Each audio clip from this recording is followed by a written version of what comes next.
Hi guys, and welcome back to the MasterWoodsman series. This is a new video, not part of the old series, that I'm doing in response to several of you and my viewers who watched the recent MasterWoodsman series, and I was talking about fire kits and etc. And they have asked me to do more, explain more about flint and steel. I didn't go into it in depth, so they'd like me to do an in-depth about flint and steel. Okay, that's what this video is going to be. And hopefully by the end of this video you'll understand my feelings about flint and steel. Now my background is I spent 25 years doing living history of the 1700s, 1840, War of 1812, Mountain Man, post-Revolutionary War, Revolutionary War, French and Indian War time period. And through all of those time periods, flint and steel is the way that you light a fire. So for any kind of competition, using around camp, whatever, flint and steel was the way to go. And that was about the, there were other authorized ways, but that was the predominant. So I've got a lot of experience with flint and steel. In flint and steel, let's understand up front. Flint and steel is one of the primitive fire methods that produces a coal. Okay, so a hand drill, a bow drill, a fire plow, a solar igniter, a flint and steel, all of them produce a spark or a heated coal in some way.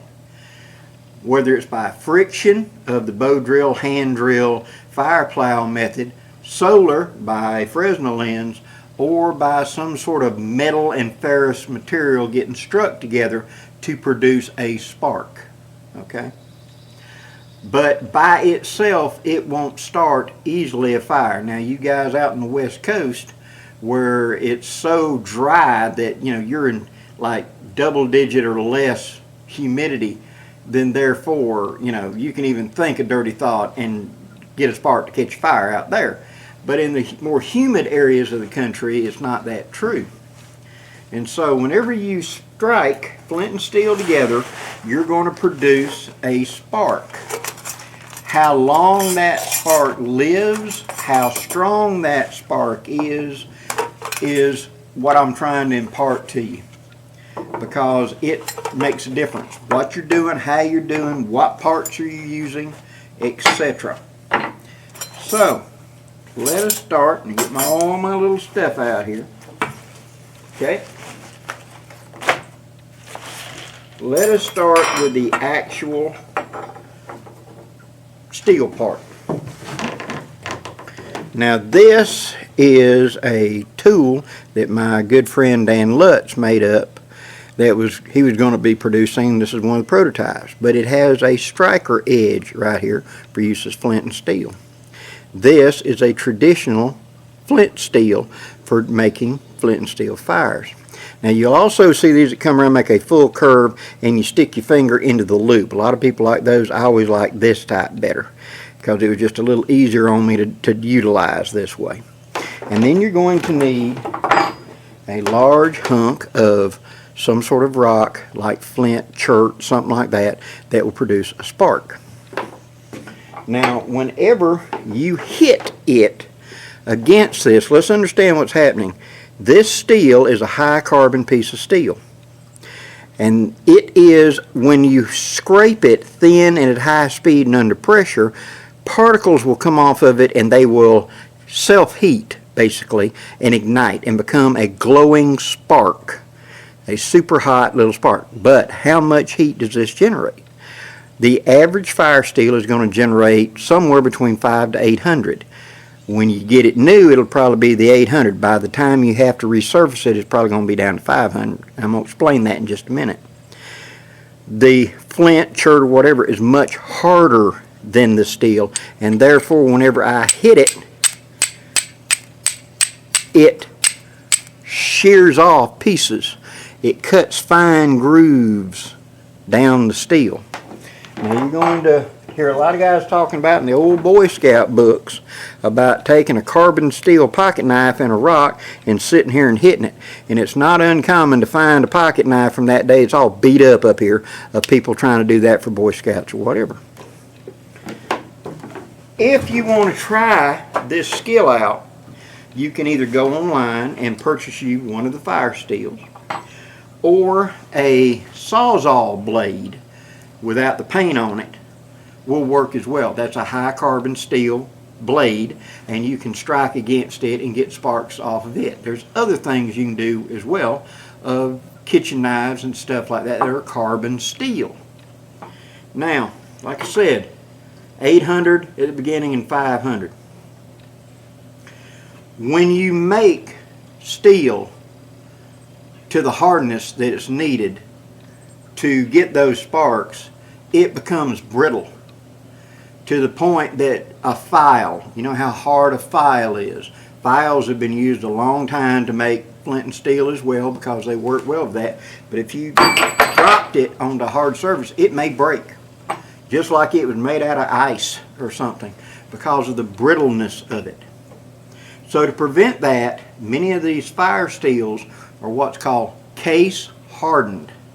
And what that means in English is the steel has a high carbon content, etc., but they're going to harden the surface even harder, but not the fully all the way through.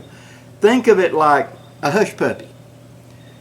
You pick up a hush puppy, the outside of it is nice and crunchy, but the inside is a little softer.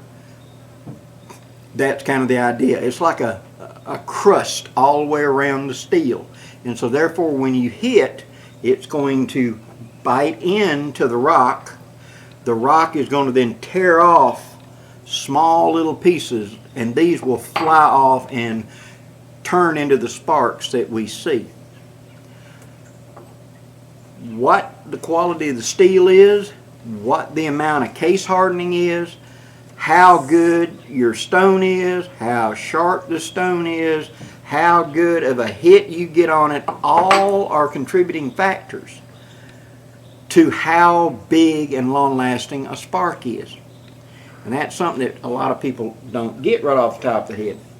The ferro rod that we carry on our knives is a far superior tool because the spark coming off this purpose-made soft rod so that the back of a knife or something with a good scraping edge will scrape and tear pieces off of it, will produce a spark that's somewhere around 2,000 to 3,000 degrees, where these are going to produce somewhere to 500 to 800.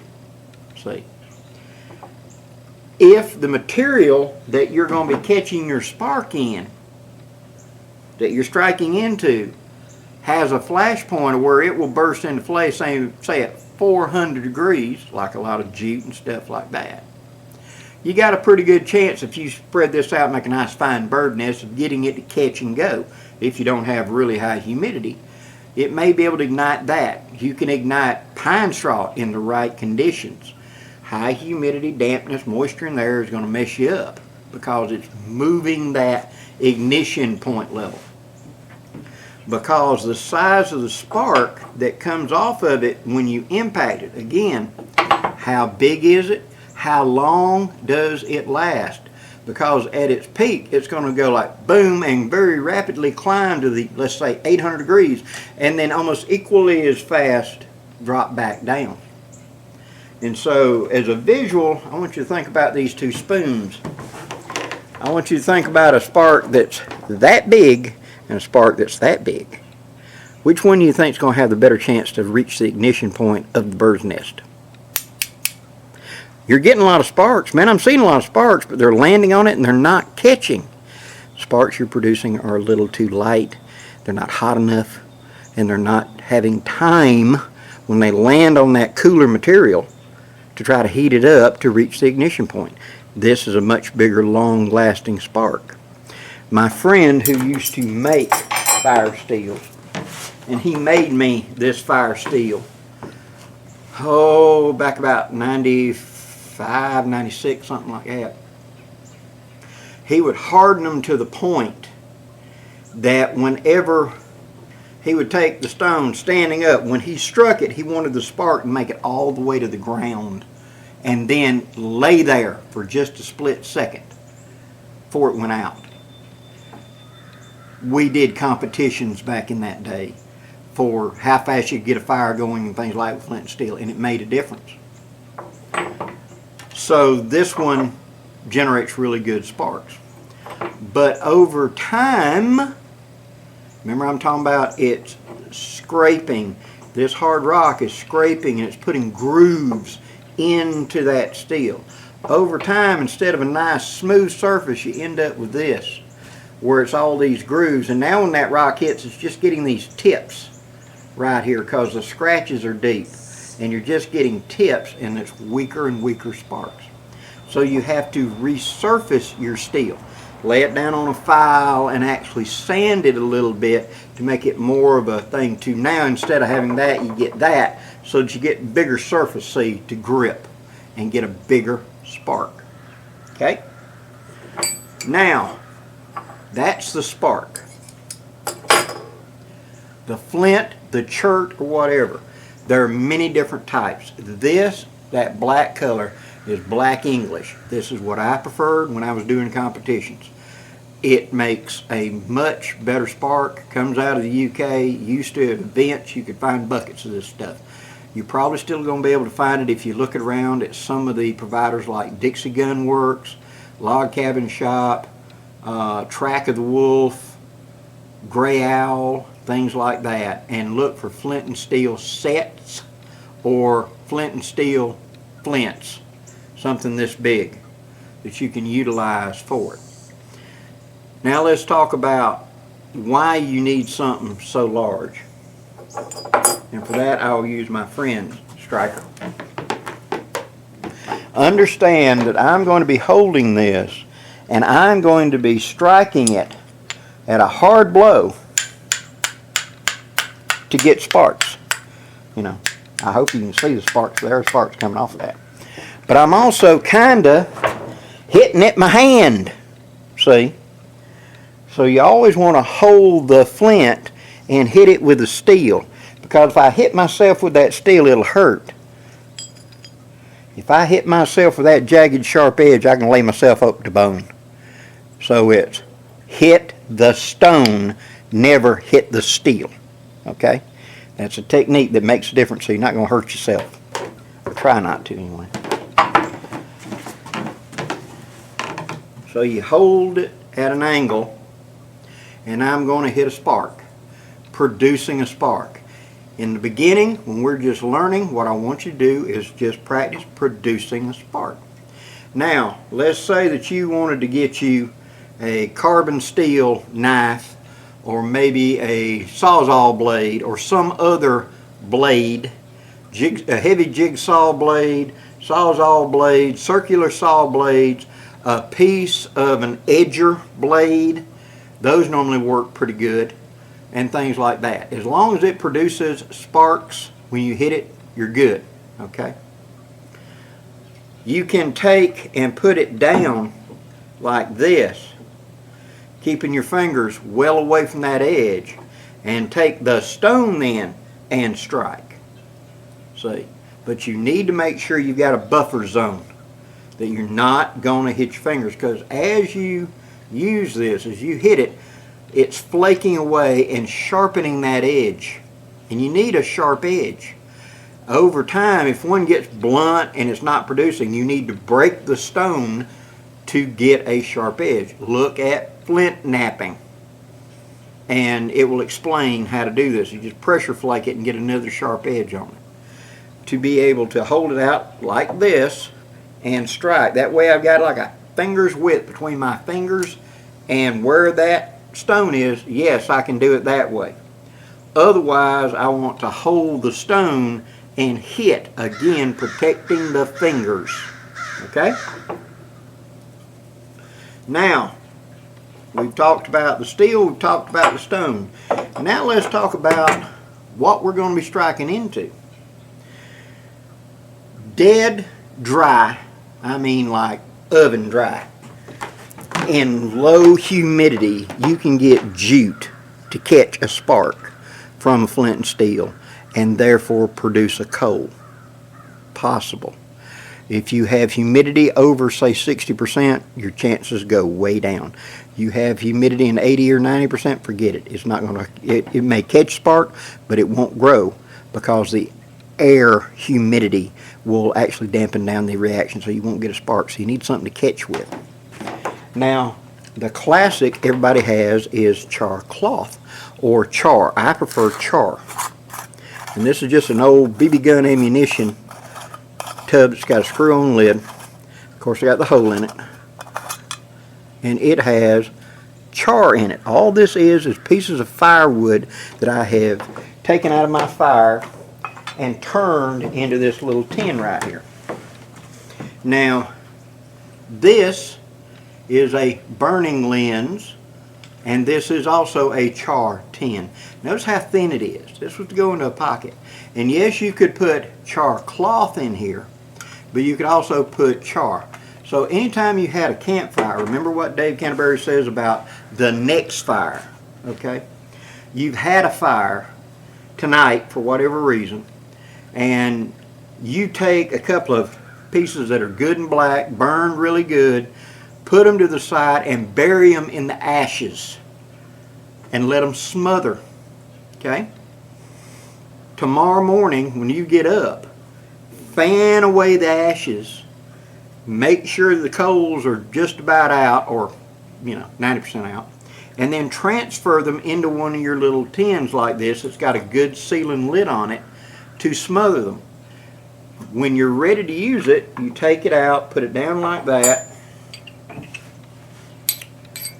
put your steel up here, get my steel like I want, and strike sparks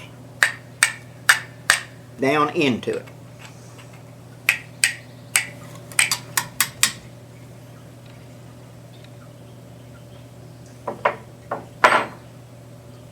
Okay.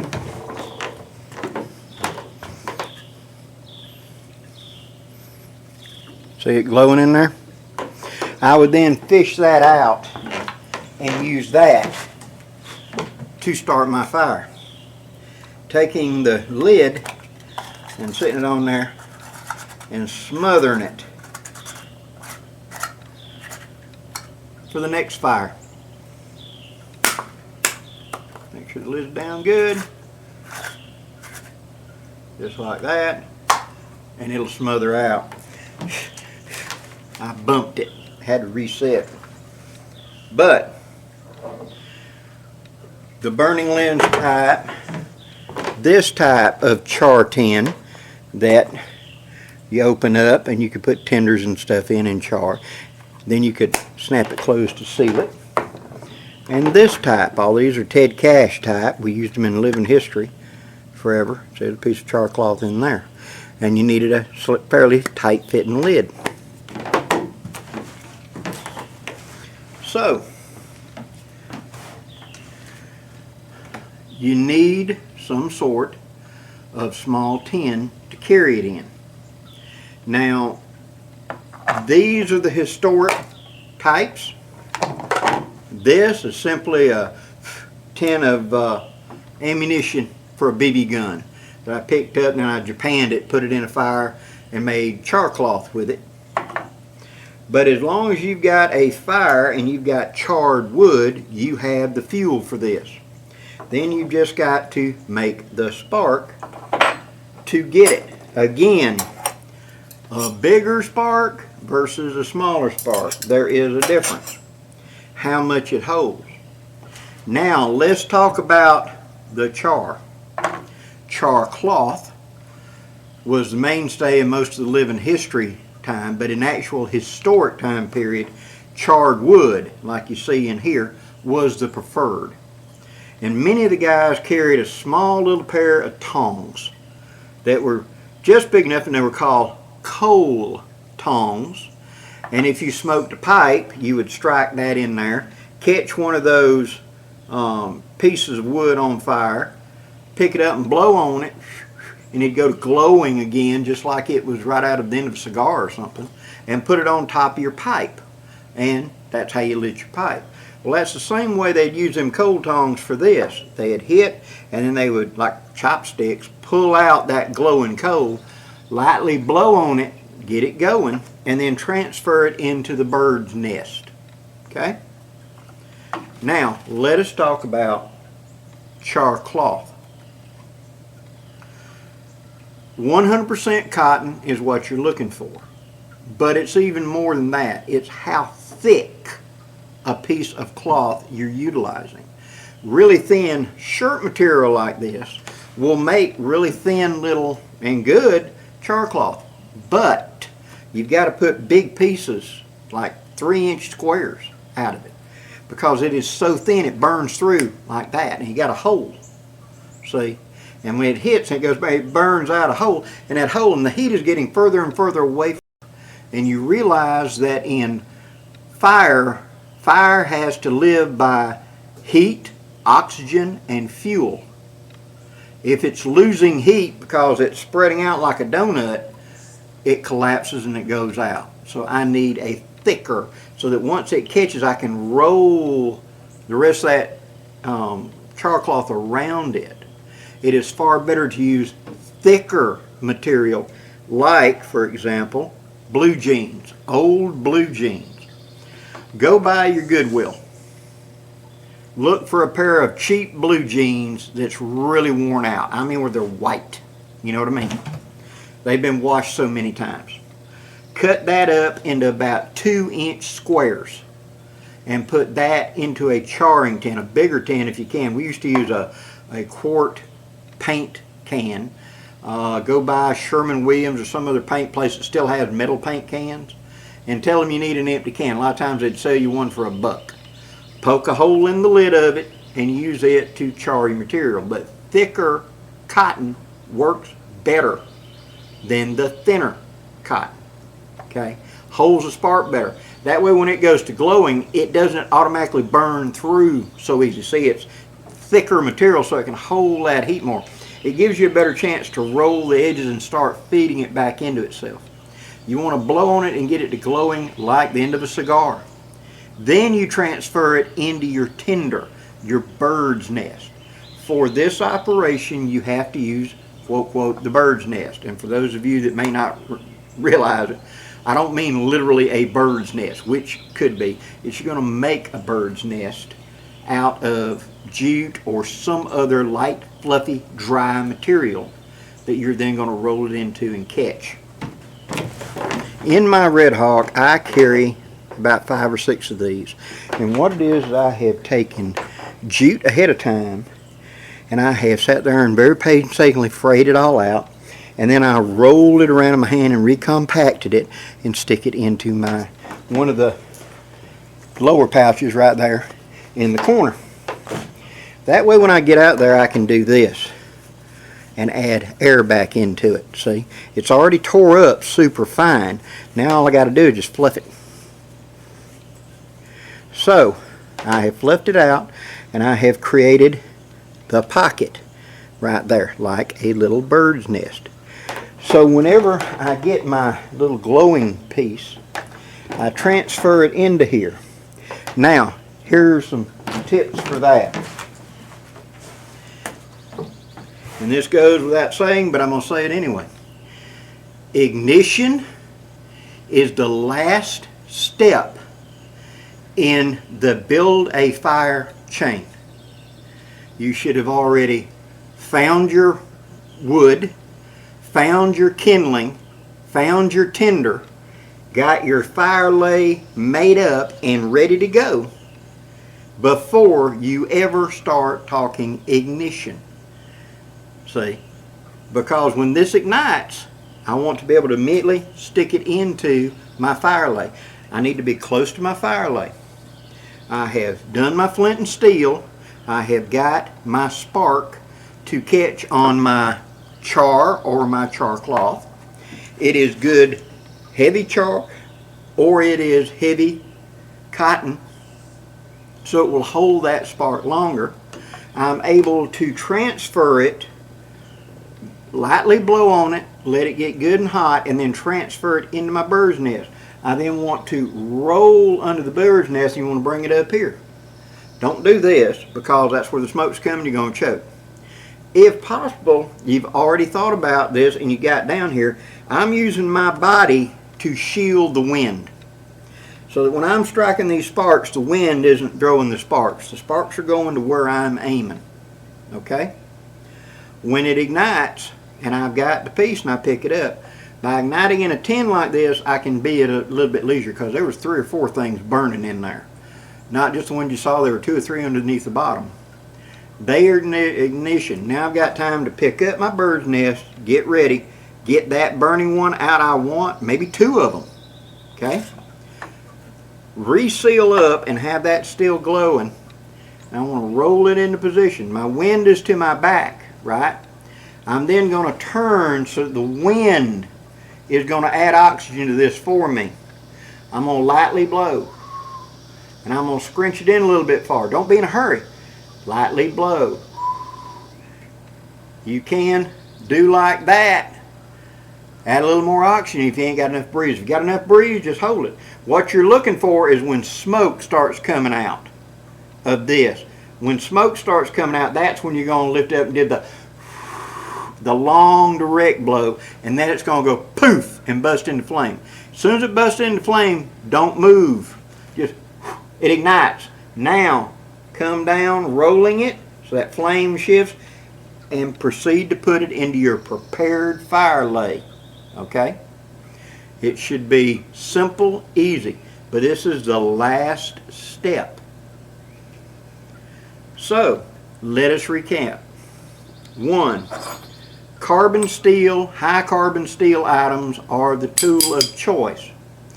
It can be a knife that has a carbon steel blade, not the best choice, but it can be an old file.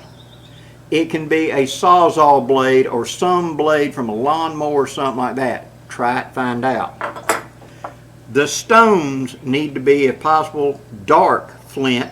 Yes, lighter chert and stuff like that will produce a spark, and some of them are excellent, but it's on a one-by-one basis. You just got to try it and see what you get. Practice focusing your sparks into something. Hold the rock, hit it with the steel. If your steel has been making really good sparks for quite a while and it's getting less and less, getting harder to get the sparks, try putting that face onto really aggressive sandpaper or usually a file and sit there and just do a couple of long strokes like that and see if it improves, because like I said, you've cut grooves in it and now you've got that and you're only hitting these tips. If you blunt it down, now you get a bigger, still got grooves, but you got a bigger surface C for it to grab. So you get hotter, bigger sparks. You put that into your char tin to catch the spark, be it char cloth or charred wood. You try to get a bunch of it burning at once. If you see one start to catch, keep going until you see a couple of them going. That way if one goes out, some of them will catch and go just a second, and due to the humidity of the air, it'll go out. That way you ain't got to start over. Okay? Now, I picked that one. That one's doing really good. I get it out of there. I transfer it into my already prepared bird's nest. I'm using my body to block the wind, if there is a wind. Whenever I get it in there, I'm going to turn so I got the wind, not going dead into it, but at an angle. So the wind is going this way, see? And I'm going to hold up, I'm going to lightly just light. I want to cook this bird nest, get this bird's nest burning. If I go, and it goes brighter, brighter, brighter, brighter, and it burns itself out, see? It hasn't, it's been real hot, but at the same time, it may not have time to transfer that heat to this. Your breath may be blowing heat away from the bird's nest, see, and keep the bird's nest from catching on fire. And you're, in essence, blowing the spark hot, but it's not getting the heat soak to get this burning. So I then do that light breath, holding it out here, let the breeze, maybe turn it around a little bit, fanning it. I see smoke start coming out of it, good thick smoke. When I get the thick white smoke, That's when I kind of squeezed in and go and put the hard blow, and you get flames. Poof. As soon as the flames stop blowing, and just turn it a little bit and let it spread. Drop it down, make sure it's going good, and put it into your fire lay. That's the way to do flint and steel. Now, you want to practice. Get you a hunk of flint. Like I said, go to the various places. I do not know right now if SRO sells flints or not, but look around the living history areas, any place to put up flint and steel. I'm sure you get them on eBay or whatever, but the darker the flint, usually the better it is. Okay, you have to sharpen a flint from time to time, like I had to do with this one. I had to sit there and beat and peck on it a minute to get it to work right. I wasn't getting a good enough spark off of it. But then again, I've had this one since 30 years. And it needs to be just broken in half, to be honest with you. I need to bust it right in half and make two pieces to get good sparks again out of it. Hold the stone, hit with the steel. You can put a piece of char cloth on top so that when it hits, the sparks jump off this way, you can catch it on that way. You can put one underneath and hit if it's throwing more sparks underneath.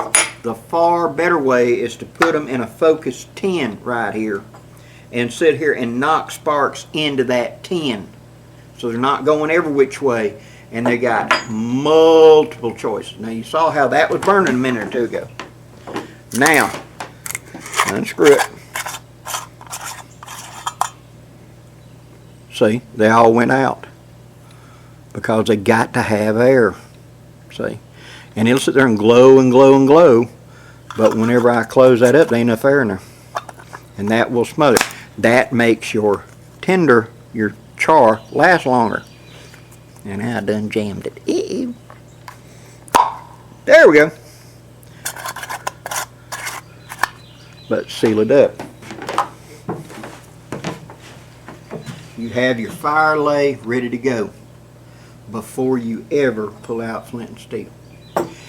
Flint and steel was used for hundreds of years as the primary source of lighting a fire, getting a fire going when you didn't have some other way.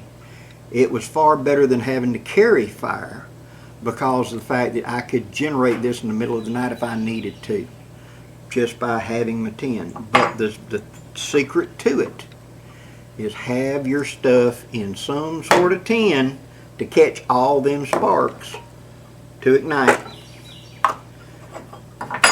and have your bird nest and all ready to go.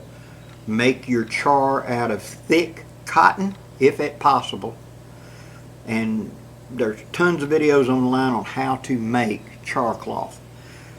Char out of your fire, just pieces of charred black wood, and that's what you're looking for. Black. So it's all just carbon. That's what goes into a carbon tin like this and makes it where it's easy to do. Now, what you saw, I started out and I hit, and then I messed up and I hit the tin. And it rolled over, so I had to back up and get it back in there, and then when I hit it that time, that's when I got it. So, it works. As I've said though, a fire steel is a better choice. This is a worthwhile skill to know.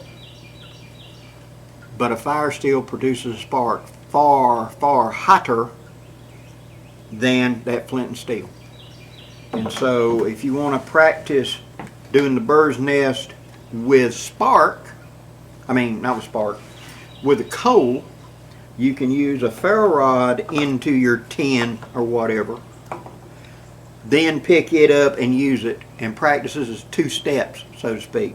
So there's one of getting the right steel and getting the sparks, and then there's one of taking that and learning how to put it into a bird's nest and bring it to flame. Okay? Those two skills combined together will make it a nice, fluid, easy way to do it. Hope you've enjoyed this, guys. If you have, please hit that like, share, and subscribe down there. I'd really appreciate it. And there will be more videos coming up in the Master Woodsman series. Till next time, guys, I'm Blackie, wishing you safe journeys. Have a great day, guys.